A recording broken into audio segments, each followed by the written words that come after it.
I saw in this vision sporting events canceled in colleges, universities. Not because they got together and said, let's cancel it. There was just no interest. Nobody would go.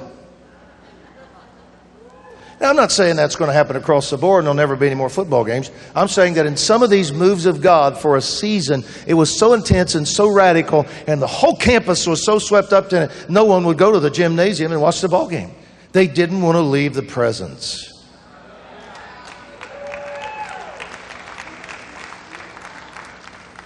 That's a great awakening. See? Because what I'm talking about, I'm not talking about a nice little renewal. I may have experienced some renewal, and I have. And you know, waves of anointing and change where God is doing certain things. But that's not what I'm talking about. I'm talking about when a great awakening sweeps through a nation, a city, to where work schedules are interrupted and business leaders walk away from the job for days at a time and just say, I just want to pray. And people fast lunch, not because they want to call a fast, because they'd rather go to the prayer meeting than eat lunch. And mayors get saved, and council members get saved, and presidents get saved, and school officials get saved, and laws get changed, and judges get changed, and jails are empty, and the judges have nothing to do because such a move of God has swept through that. Did you know that happened in the Welsh revival? And finally, the sheriffs and the sheriff deputies there on that island had nothing to do, so they became the choir. And the sheriffs and the deputy sheriffs would travel to the revival meetings and sing because they didn't have any crime to take care of. I don't know if you knew that. That's the kind of thing I'm talking about. I'm talking about something nobody here has ever seen. Let me say that again. Unless you're 80 or 90 or 100. I'm talking about something that I don't think, unless some of you from other nations, there's been one or two places around the world in the last few years this has happened, but if you haven't been there, I'm talking about something none of us have even seen.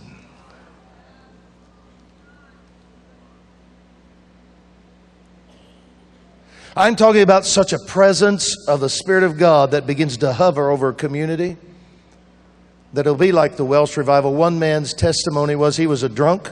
He was a very mean, vile, angry person.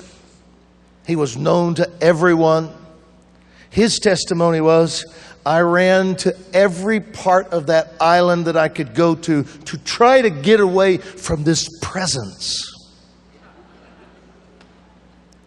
And he said, finally, there was no part of Wales that I could go to where I did not feel this presence. So what did he finally do? He said, I finally gave up and yielded to it and became one of them.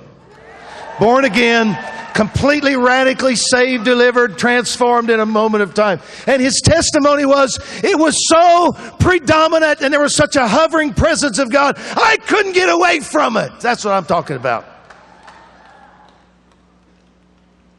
I'm talking about like in the book of Acts where they said, these people that have turned their world upside down.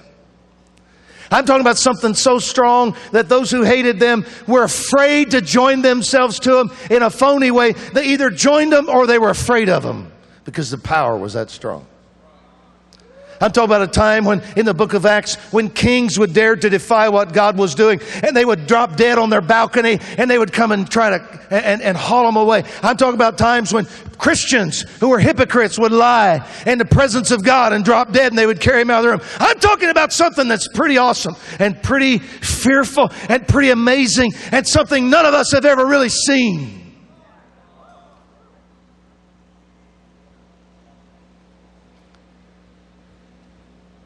And I kept describing this.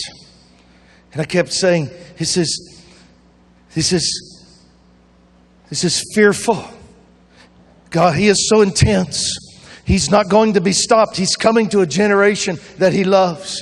And nothing is going to stop Him. He is coming. He is coming. He is coming. Finally, there were about 300 young people in the room that night.